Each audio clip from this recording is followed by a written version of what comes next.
Good afternoon, everyone. It is Tuesday at the dot of noon, October 5th, and welcome to the table. I see we are already a feisty bunch of folks who are commenting and logged in, and I know it's because of my fabulous guest who is right here. You're all dying to see and hear, and I'm super, super excited. Before I make our introductions, I will do a little bit of housekeeping. So we are projecting, I guess, live on LinkedIn through StreamYard. And just so that all of you know, we can see your comments coming into the thread. So please comment, ask any questions you have, and Kate and I will do our best to respond to them. I like to bring the questions onto the screen as often as I can. I can't necessarily respond to them in text because I'm trying to manage the show itself. So anything you want to ask us, go ahead and put it in the chat and we will answer live in the session. And for anyone who is not able to see the show live today, I do save the recording and I post it to my YouTube channel, which is The Business of HR. So I will share that with you guys as well real quickly. So if you want to jot that down, just know you can watch any previous sessions of the table on my YouTube channel at any time and share them with your team or coworkers or whomever if you'd like to do that. Okay, so all of that being said, please join me in welcoming Kate Bischoff to the table today. Whoop, whoop. We're so excited. Kate is an employment attorney and human resources consultant. And let me share with you Kate's website. Kate focuses on culture, helping folks with handbooks, investigations, training, all things in the HR space. However, and all that's great, but Kate's joining us today because a couple of weeks ago, I was appalled, frankly, when SHRM announced that they were, hiring Gretchen Carlson to deliver the closing keynote speech for the Inclusion Summit, which is happening this month, October of 2021. And from my experience of Gretchen, while I didn't watch her on Fox News, I was very aware of her. And my understanding of her experience is that she was a victim of sexual harassment, and there was a movie made, Bombshell, which is loosely based on her experience. And I think that if there was a conference on sexual harassment in the workplace, she might be an appropriate speaker for that. That being said, she has also been very vocal for years around her lack of support for the LGBTQ plus community. She's made some very derogatory comments, very condescending comments publicly, both in Twitter and vocally on the air. And I just couldn't wrap my head around why they would select someone who is pretty much the epitome of inclusion to deliver a keynote at an inclusion summit. So then I was inspired to write a letter to the board, which I shared openly with our LinkedIn friends and family. And I emailed it directly to every board member, as well as through direct messages on LinkedIn to the board members I could connect with. Sadly, I have not received any response to any of the outreach I have made. And a dear friend and colleague, Tracy Sponenberg, recommended that I reach out to Kate, who many of you are already familiar with as a result of the work she's been doing and a petition that she launched. So that's a little bit of backstory on what got us here today.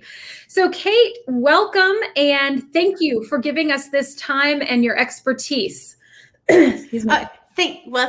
Barbie, thank you so much for having me here. I am not in the business of trashing organizations in one way or the other. However, your experience of noticing the Gretchen Carlson contract is one of a pattern of conduct that SHRM has undergone over the past at least 18 months that I've seen as at one time a special council member. I've been very active in SHRM.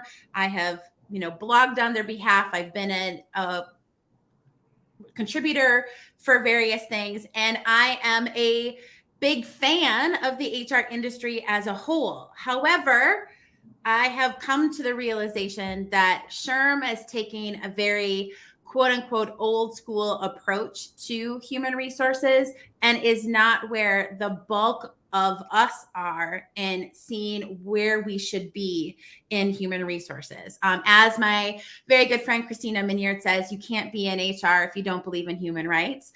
And a bunch of the action that SHRM has taken have just shown a disregard for those kinds of rights. And I've got a list for you. Are you ready? I love it. Yes. Okay. So this is Minneapolis. Welcome to South Minneapolis, where I live. This is standard architecture. You'll find it in nearly every home. But I live in Minneapolis. The events of late May of 2020 show that Minneapolis is broken. The world is broken. And as a result of the murder of George Floyd, I was looking to SHRM in particular to say the words Black Lives Matter, to want to support the HR folks who were struggling at that point in time to push organizations to be more upfront about that, to say, we believe in this, knowing that the pressure was going to come down on them or was already coming down on them to improve things like diversity and inclusion and belonging. And because of all of those things, I was looking to SHRM to do something. Well, lo and behold, nothing happened. At one point, there was a communications director, a professional at SHRM in communications, a Black woman. She miraculously disappeared from their leadership. And I'm like, why did that happen? She has not spoken openly. I think she got a severance package is my suspicion. I don't know that for a fact. However, I suspect something like that happened. And so SHRM wasn't saying Black Lives Matter when organizations that are much more and I'm sorry, this very loose use of the word conservative, but conservative in their business focus were already leaps ahead above SHRM. Like they were way out front saying, we believe Black Lives Matter. Here's the actions we're going to be taking. SHRM was just sitting back doing nothing. And my experience with SHRM and the LGBTQ plus community was equally as abhorrent. I have a friend who had gone to a SHRM conference and she was misgendered while at the conference. And I'm like, these are HR people. This is not what should happen at an HR conference. And so I refused to let this go unsettled. And so I had done some research. I talked to some people on Twitter. One person had contacted me and showed me a press release from 2015 in which SHRM had said, we believe that LGBTQ plus status is in Title VII, which, the Bostock decision we get in the end of June of 2020, saying that LGBTQ plus is protected by Title VII. Well, SHRM may have held that position several years ago, but they did not file an amicus brief on behalf of HR to the Supreme Court for the Bostock decision. They stepped back. They were going to remain silent and mum on the topic. I'm like, we should be saying, we think this is, and here's how we want to help our communities, and here's how we want to help our organizations. But nope, we're going to remain silent on that, okay? The next was, because we were in the midst of COVID, there was a huge push from SHRM well before we had a vaccine that everyone had to come back to the office. Now, I don't know how well you know what SHRM does and what the SHRM professionals do, but there is no reason for SHRM employees to have to be in an office, especially when they have employees with kids who are immunocompromised. They may be living with parents who are immunocompromised. And there was a complaint filed with OSHA on this very topic. And if you look for, there's an article about the Scalia guy who was the Secretary of Labor at the New Yorker. And in that New Yorker article, it talks about a woman who had filed the OSHA complaint and then SHRM stepping in and OSHA saying, do you really want to file this complaint for this? So it was all of these things, like they're forcing people coming back into a workplace where their work doesn't require them to be there and it's unsafe for them to be there. They don't feel safe, on top of the hundreds of cuts that SHRM has gone through. The events team no longer exists. Marketing is no longer exists. If you're on team Johnny C. Taylor, you might have a job. If you've ever questioned him, you don't have that job. That's my understanding based upon both current and former employees. That is their perspective. Then probably another one that really, really irks me, because I am an employment attorney. And so I'm a super nerdy person, right? I love that. There is a Ninth Circuit Court of Appeals opinion that held that the use of someone's prior salary history is not a reasonable basis to include into determining someone's new wages. Okay. So you can't use someone's salary history to determine what their new wages are, because that's not a factor, not based on sex. Okay. And so Ninth Circuit says you can't use that. It's unlawful in several jurisdictions and states already. But the organization in that suit appeals to the U.S. Supreme Court. And guess where SHRM comes out? At all? Did they say anything? I don't know.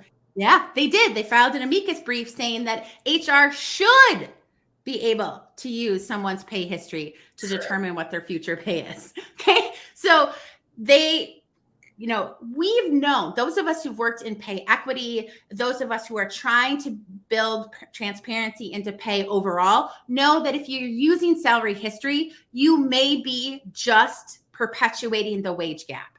And so for a professional organization to argue that we should be able to do something, which is unlawful in several jurisdictions, right, because they want to maintain the status quo, is not where we should be as HR. I think it is a poor representation of those of us who are trying to bring human resources into the next century, into this century. Into this one, right? Even years ago, right? Let's just somewhere. Exactly. Yeah. Okay. So it is something that is just irks me so much. So then we get to Gretchen Carlson and Drew Brees. Now, if you remember, Drew Brees was a keynote speaker at SHRM as well, just a couple weeks after he filmed an ad for an organization that actively argues against the inclusion of the LGBTQ plus community.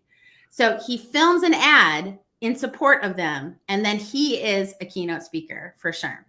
So you've got these matching of Gretchen Carlson and Drew Brees representing SHRM, being the people there to represent SHRM to speak to HR.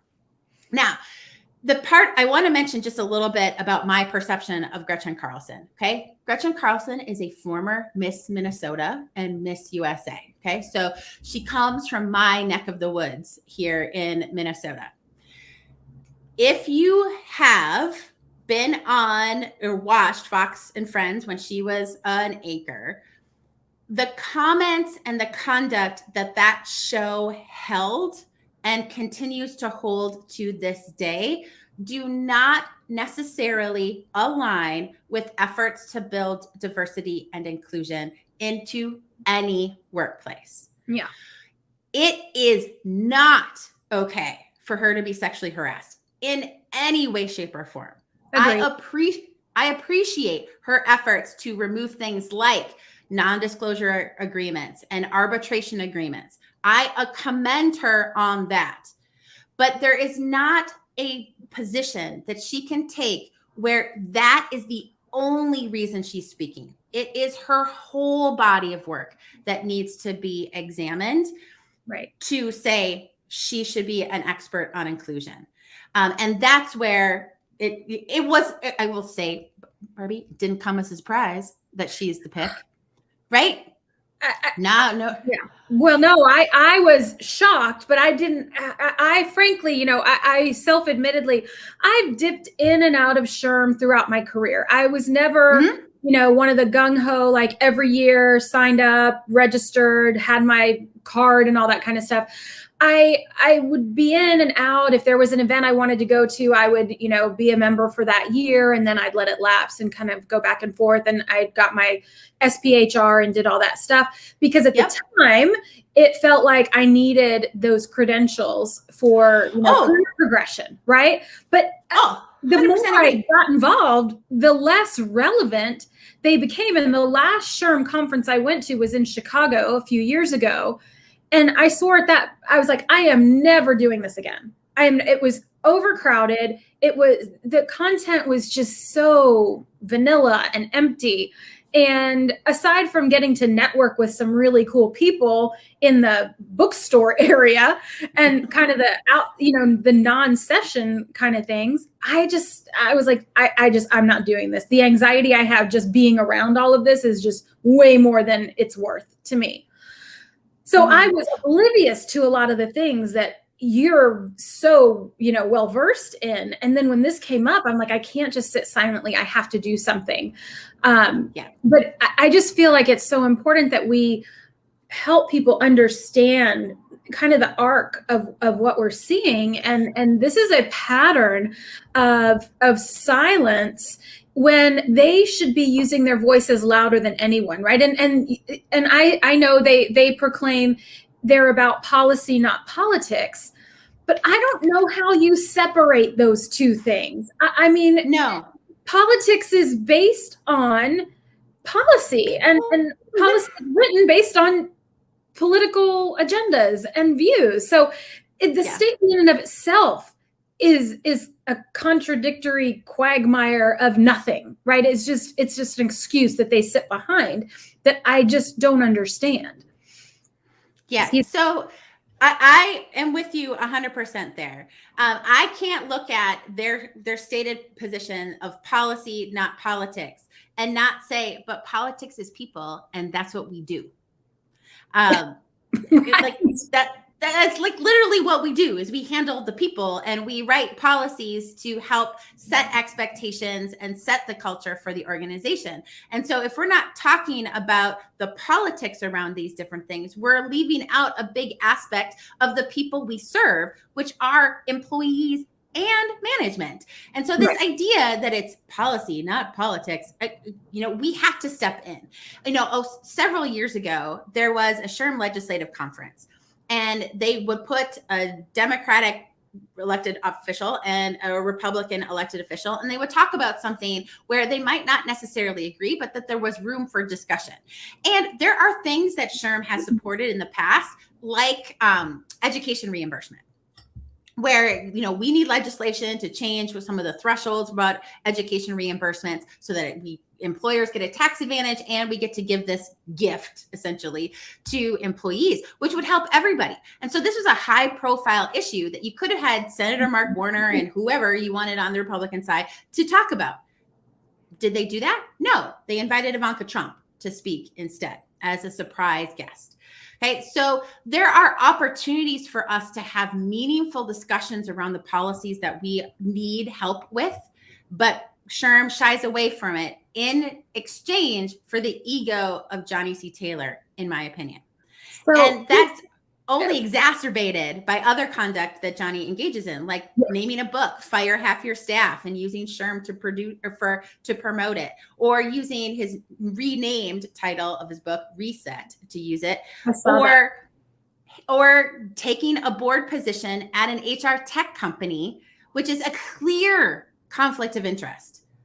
Just clear conflict of interest. It is just his benefit to him, not necessarily a benefit to SHRM as a whole. And in fact, might take exhibitors and say, well, if you're going to be on the board of iCIMS, ATS, I'm not going paying thousands and thousands of dollars to be an exhibitor because you've shown that you're going to support iCIMS over me in the first place. So it's those kinds of ego-driven decisions that they've made. So do you think, and this is purely speculation on my behalf because I am truly learning all of this as we go, it seems as though Johnny C. Taylor is positioning himself for a political position, right? For whatever, Congress, Senate, who knows, governor, I don't know what his aspirations are, but the moves he's making, the people he's choosing to give a platform to, the people he's choosing in this circle certainly seem to be people who have influence in the political world that would then allow him to kind of use this as a jumping off point. Is that Like, am I crazy in seeing this? No, you're not. No, I don't think you're crazy. I think most of my friends who I talk to about this regularly believe that's the case, that he's going to run for office someday and is going to use all of this relationship building that he's used by using SHRM to build these relationships as his method to do that. I think it totally was that. And so I think that you're right. You may be right. I don't know if that's for sure what he's doing, but it certainly seems to be very calculated in that kind of direction. So, well, it does. Yeah, go ahead. Sorry. What I was going to say, it seems that to me. And what is, I think, even more, again, I'll use the word appalling, because that's truly how I felt after George Floyd was murdered. And he was murdered, right? It wasn't a sad event. It wasn't a circumstance. It wasn't an event. It was a murder. And I don't know if Johnny identifies as a Black man or not. But I believe he is a member of the Black community, or at least he is a person of color, that he himself did not come out with some statement in support of George Floyd and Black Lives Matter and the horrendous events that happened and continue to happen in this country. And he has this platform, and yet he's not using it in any way that is controversial or puts himself out there in a way that could be perceived as damaging to a brand. And yet I think it's very damaging to his brand, because he seems like he just doesn't care. Well, I agree with you.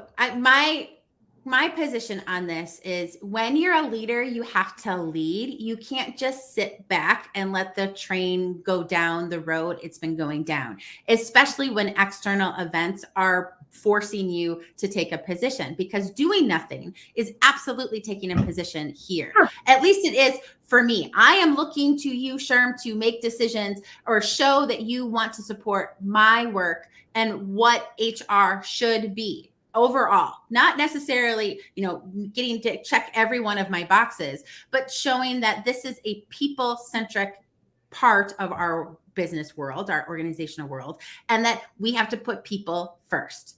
And so ignoring the events of George Floyd's murder, I mean, he may have had Ben Crump and Mr. Floyd's brother on stage at one point, but that was a show, right? That wasn't necessarily this is going to be our position.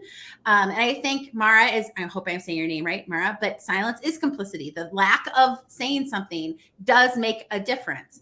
And the piece that SHRM really does drive me insane is that I've been a volunteer for them.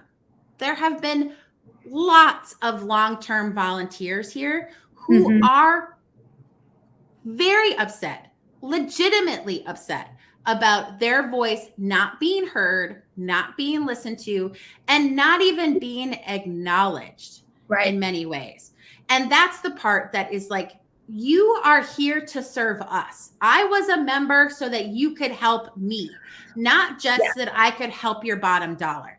And I think a lot of the analysis of whether Johnny C. Taylor is good for SHRM, coming from people like Tim Sackett, is that SHRM is making money. We shouldn't complain about it. Right. And no, no, that's not the analysis. That's 1960s organizational development. That is not where human resources is today. Well, and in the letter I wrote, one of the points I was trying to make was that if you're here as this organization representing the people space, not only are you expected to be the voice and advocate for the people, the employee, but also the practitioners who are giving you our hard-earned dollars to be our voice. And we are a diverse population, right? We have members of every community, of every race, of every faith, of every any variable that's out there. HR people ourselves are members of those communities and deserve representation and support. So not only are we not getting really strong guidance and resources from them to help within our organizations, but as individuals, we don't feel seen, heard, valued, understood, and supported by an organization that exists solely for the purpose of supporting the work we do. And that's what it's like mind-boggling to me. And, there's been so many comments coming through. Thank you guys. One of the comments is, then why do we continue to put on job postings that we want these credentials, these SHRM credentials? And I think, it's a mindset shift that we have to have. We need to be having conversations with our CEOs, with our COOs, with our internal stakeholders to say, like, that was the past. Those credentials, it doesn't mean that they don't have some value, but that should not be the sole differentiator for someone to be a director or a VP if they have the SPHR or the SHRM CP or whatever the credential might be. That it's a nice to have thing if they chose to go down that path, but let's not hang our hat on that being something that's going to set that person apart, because maybe they didn't have the money to spend, and maybe their company didn't support it for any number of reasons. Really great people in HR may not have those credentials. So I think we have to take a really strong position in removing that requirement from job postings within the HR community. Yes, because it's lazy. The reason why it's there is it's lazy. I'm sorry to everyone who thinks that is really important, but it really is lazy. I mean, every time someone asks me, how do I do well on the SHRM SCP? I say, answer the way SHRM was, not actually how you would. Oh, yes. You wouldn't actually handle the situation this particular way. My favorite is like using the burrito technique for an employee, for a manager who's got bad people skills. Like, they're really good at sales, but they got bad people skills. Remember, you tell them that they're really good at sales, but now we have to work on the people skills. Like, no. We don't use the burrito method. Bad news sandwich approach. No, exactly. No, we're going in, we're saying we got to work on this. We got to be direct, but that's not the way SHRM wants you to answer it. SHRM wants you to, trade favors. That comes directly from their leadership module, from training for the SCP.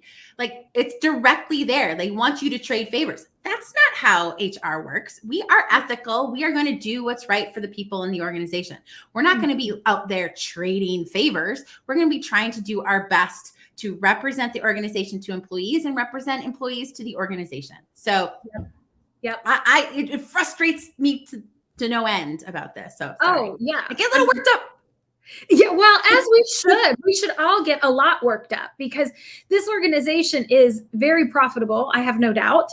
And what are they really, what support, guidance, tools, and resources are they really providing for people? If I look at, and I'm sure you get the questions. I know I get the questions. I know Tracy Sponenberg gets these emails from people and DMs. I'm trying to get into HR. I'm new to HR. I don't know what I'm supposed to do. I don't know how to do any of this. Can you help me? What are the resources out there? I can't say go to SHRM, because that's not going to help them at all. Go to Lars. I would say just go to Lars Schmidt these days. So that's where I'm going to send everybody, is to go to Lars. But it's just sad, because what they talk about is and this is what I say all the time, is if you go to a SHRM conference, and we're talking at the national level, I do also want to say, as a caveat, the local chapters and even the state chapters, I think, are head and shoulders above the national, larger, umbrella company. And we have a lot of dedicated and heart-led people involved in the local and state chapters. And so I don't want anybody to think that we're here, bashing those very, very hardworking volunteers who are doing it because they really do want to make a difference. But now I lost my train of thought. So I think when I would go to the big conferences, I would sit there in disbelief often, because you get so energized and so excited about whatever the keynote is or the breakout sessions. Oh, I'm going to do that. I'm going to do that. And then you get back to your desk on Monday and you're like, what the hell? I don't even know where to start, because they hire people and they bring in speakers often who talk about the what. They talk about, here's your problem. Buy this book, buy this system, buy this tool, and here's the result you're going to get. But nobody tells you how to get from A to Z. The how is missing from all of it. It's just buy this and this is going to solve your problem. And we all know that that is not reality. It is simply not. You're going to layer a great tool over a bad problem. A book is not always going to solve everything. Books are great. Love them. Read them all the time. But a book in and of itself is not going to solve your problem. You have to know how to do things. And that's where how to critically evaluate that book, right? Like I use Kim Scott's Radical Candor and Just Words all the time. Like those two books are the ones I'm referring to people. These are the ones that I am using. But there are things about both those books where I have to step back and say, this piece is not applicable. And here's why. Here's why it's not going to be this part. And I wish that we could step back as a community and say, we need to critically evaluate these things and figure out what works for you and what works for your organization. I am not, this will come as a shock. I am not an extrovert. Okay. So I'm going to take a nap after this, people. Okay. But I'm right there with you. So I am not an extrovert, but I can adapt to the situation I'm in to be entertaining, be funny, all those kinds of things, which maybe sometimes I am, but it is that part of it that you need to say what works for this situation. There are lots of times in my work, as an investigator in particular, where I just sit and I listen. I might ask probing questions, but it's that understanding why I'm behaving the way I'm behaving. And we in human resources can't just have a cookie cutter approach to everything. And SHRM teaches that cookie cutter approach. You've got to find what works for you and works for your organization. And we have to be able to step back. And I agree with you, Liliana, that organization in South California is fabulous. So sorry, I'm just catching like glimpses. I know it's really hard. I am very shortly going to have somebody running tech on these because I'm doing the tech stuff and trying to talk and do all of it. And it's a challenge. So we're doing our best here, guys. Just a couple questions that have come in. So, hey, Kevin Flanner, good to see you. Thanks for being here. I haven't seen you in a while. So hi, friend. So one of the things that's come up is how do we take this, right? How do we take this momentum and influence the larger SHRM? I think that's the question on everyone's mind. How? And before we went live, we were talking, Kate and I were talking about it feels as though there's this impenetrable force field around the executive team and the board at SHRM that they're just simply deflecting anything. And I don't know the answer to this one. And Kate, I'd love your thoughts and tell us also about your petition and maybe we can get some more, fuel there. Sure. So first of all, if you go to the SHRM website and you want to talk to the board of directors, there's going to be a generic email that you can use to email the board of directors. Don't email it. Really, don't. You've got a recruiter, either you're a recruiter or you know a recruiter, go find the actual email addresses of the various board members if you want to go talk to them. Because that mysterious inbox, I don't know if it ever gets read by a board member. And so I would say, please go find the real email address for a board member if you want to talk to them. Then I think we need to start having real, hard, deep conversations with the local levels to say, hey, folks, is this what we want to be representing to us? Is this really what we want to be at? And I say that knowing that when I've spoken at local SHRM chapters, like, for example, I just spoke on one on bias. And I was talking about this pay equity thing in the amicus brief, and everyone in the room was shocked. Everyone was shocked. And I'm like, you guys didn't know that? Like, I realize that my pulse is on some of this, and people call me all the time. Like, once I started this petition, I get calls out of the woodwork about people wanting to tell me about SHRM. So there is this time where we need to communicate with our cohort, our colleagues, and say, hey, did you know about these kinds of things? And then what are we going to communicate to our individual advocates that we have on a regional basis? How are we going to communicate with our state boards? And how are we going to ask them to communicate with national when they attend things like volunteer leader events?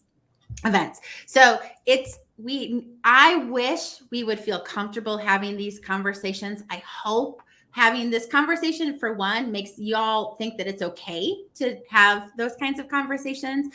Reaching out to people who've been on the front lines of these. I'm happy to take emails whenever you've got one. But we have to be more vocal about it, and we have to really start having those conversations amongst ourselves and those who advocate to national on this topic. Yeah, I would agree. I think it's not a one size fits all, right? We've got to go at it from every angle possible. And I also think there is absolutely a migration.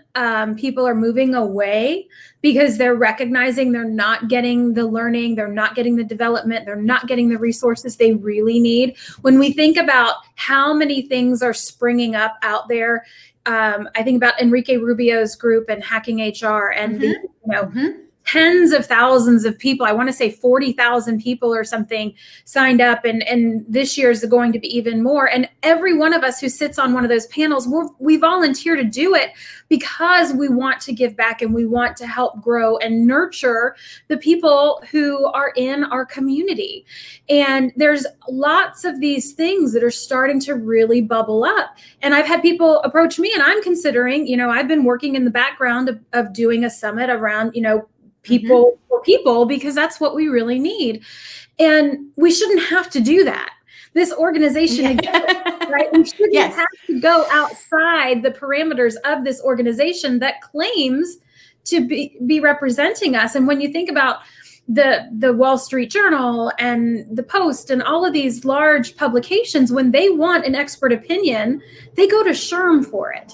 Right. And that's so scary to me at this point, because what expert opinion are they actually going to get? Because I'm not at all confident that it's going to be representative of anything that I think or believe.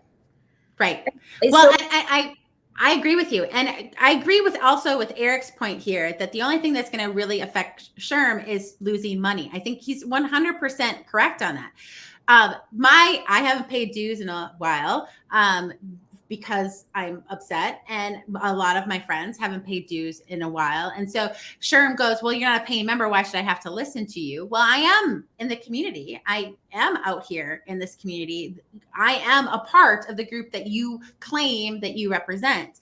But it's not just going to be the individual donors or the individual contributors. It's going to have to be the Boeings, the Coke Industries, the large organizations that buy huge bulk groups of memberships that are going to say, maybe we shouldn't be a part of this anymore. And so if you're in one of those organizations, having that conversation with the people who make that decision, whether to sponsor, et cetera, is going to be part of that conversation too. But I do think, and I may have a massive ego here on this, but I do think the more conversations we have, the more pressure it puts on SHRM. And so I'm happy to have these conversations with almost anybody, with my schedule allowing, to continue having this discussion. No, I'm right there with you. And I do this show every Tuesday at noon. For the most part, I sometimes I'm not every Tuesday, but I feel like, I don't have a huge audience, but it's growing. And the more we can bring forward these issues and concerns and the dialogue, and the more folks can be enlightened, because, when you're in the trenches and you're that, HR department of one, you probably don't have time to be out there, thumbing through the magazines and reading the legislation. And you're just like, your head is in the game, doing your job, thinking that the dues you're paying are going to benefit you at a point in time and provide you the resources and the voice you need. And unfortunately, that's not happening. So the more we can create these types of conversations and then let them live online so people can access it when they have time, and it's free. So we're not asking them for money to do this. I think the better off we will be. So, you always have an open invitation, Kate, join me here as often as your schedule allows, because I do think we need to get deeper into some of these areas to help folks understand what's really going on. When we did our prep call last week, you shared with me something that I was like, what? And I don't remember, but I remember you saying that the Koch brothers were somehow involved in all of this. So can you share a little bit of that? Because I was like, what? Okay, so remember pre-pandemic, and we were still in, and I hate this phrase, so you can say that I said it, but please note that I hated saying it, the war for talent. And we were stuck, trying to find people. And so SHRM came out with an initiative to give folks second chances. So taking people who had been incarcerated and, getting them into jobs by things like banning the box, by giving them tools to be better interviewers. And that initiative was subsidized by the Koch brothers. And what do you think's behind that? I think it's political ambition on Johnny C. Taylor Jr.'s part, because the Koch brothers are very large donors for political things. And so that's my suspicion. You don't get into bed with the Koch brothers just willy-nilly. I think you make a deliberate decision to get involved with them. I mean, it's like, for me, I drive an electric vehicle and my house is 100% on wind. If I was going to represent Exxon, that would be a remarkably shocking thing for me to do. Is this really where we want to be? The aligning with folks who have perpetuated racist policies and argue for them at Congress? Is that where we want to be? I guess that's where we are. So, yeah. It would be like if ChickfilA supported my show, right? And they're very vocal about donating money to causes they believe in, which I support. They have every right to donate their money. The causes they believe in happen to be causes that believe that my marriage doesn't exist, right? I'm not okay with that. So I don't think I would ever have them as a sponsor for the table because it just wouldn't work. I totally understand what you're saying. And we have to make those conscious decisions, right? I actually thought about this the other day. If they came, and not that I expect them to, but if they came to me and said, we want to sponsor your show, and it wouldn't matter how much money they offered me. I don't think I couldn't do it because it just wouldn't make sense to me. It wouldn't be authentic. Yeah, well, I agree with you 100%.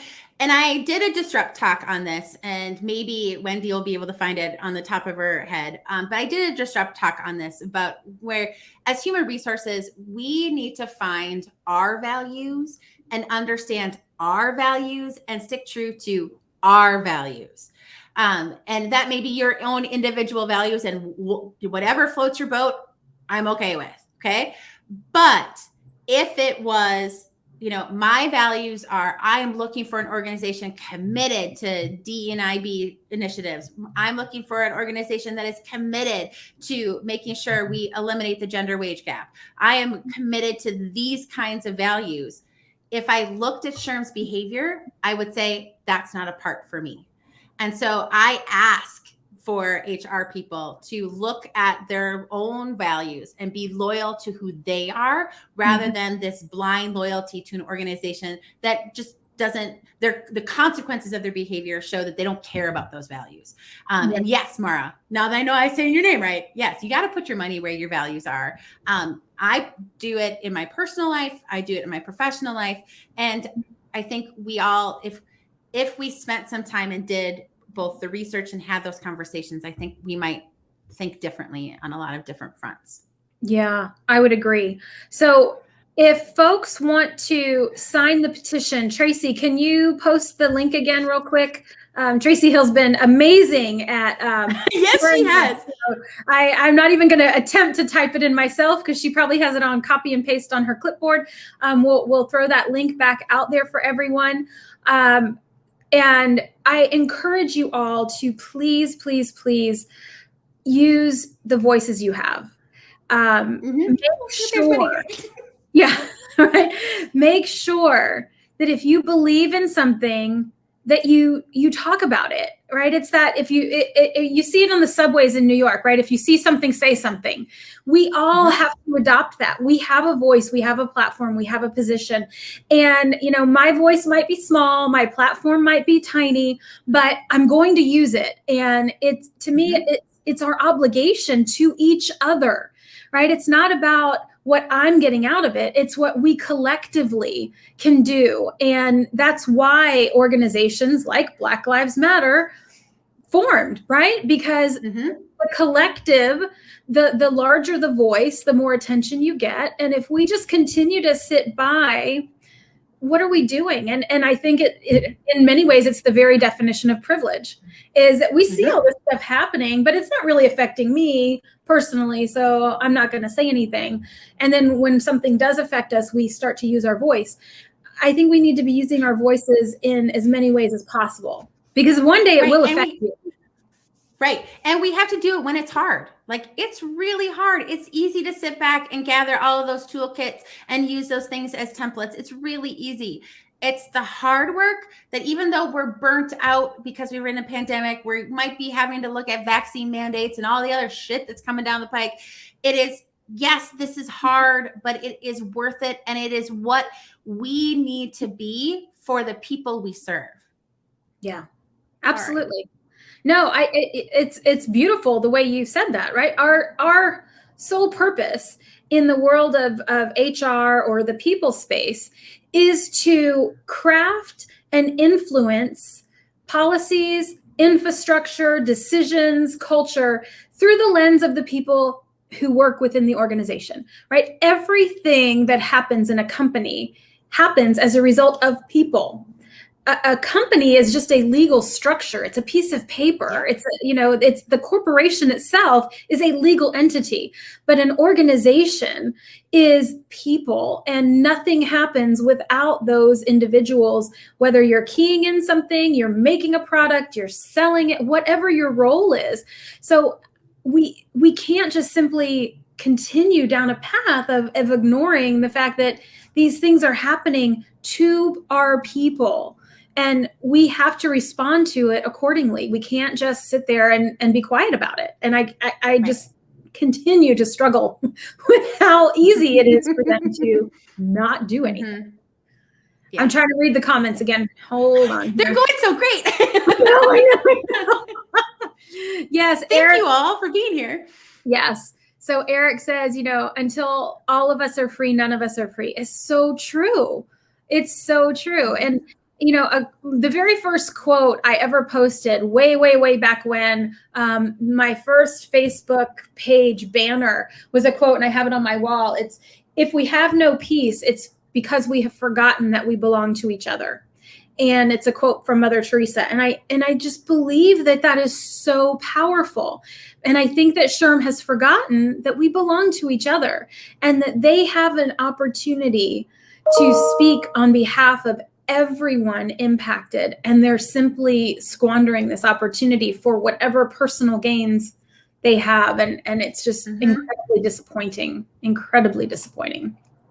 Yeah. Okay, we can do hard things. Yes, surely we can. All right. So we have just a few more minutes. Oh goodness, there's a lot more comments here. So if you guys, does anybody have any questions for Kate while we have her here? I would love to be able to, throw your questions up here. I know earlier someone said, are there other resources available to folks?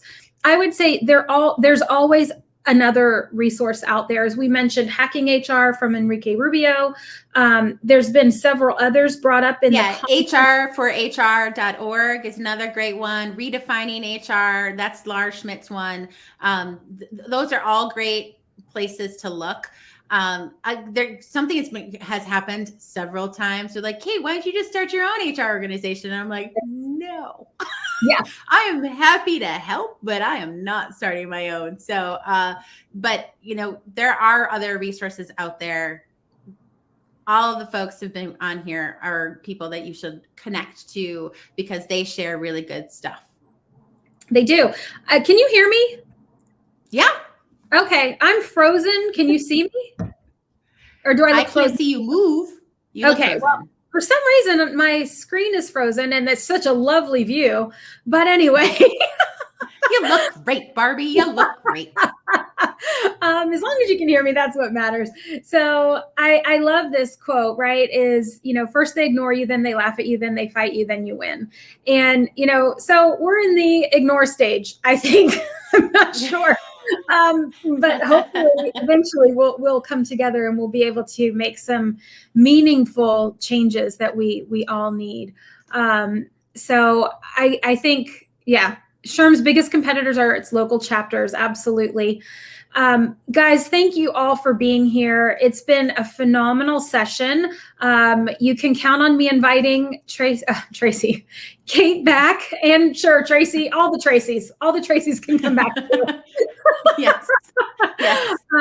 But thank you so much. Your knowledge just is so impactful to all of us, and truly thank you for fighting the fight, for starting the petition. If you haven't signed it and you feel compelled to do so, please click the link, sign the petition.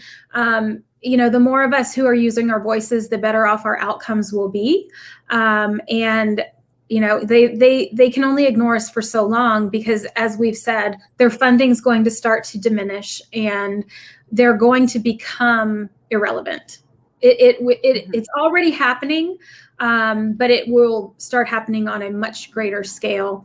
I think sooner than later, frankly. I think that COVID has empowered people in ways that we never thought would happen. And we are now seeing that in a lot of different aspects of our lives. And this is just one more of them.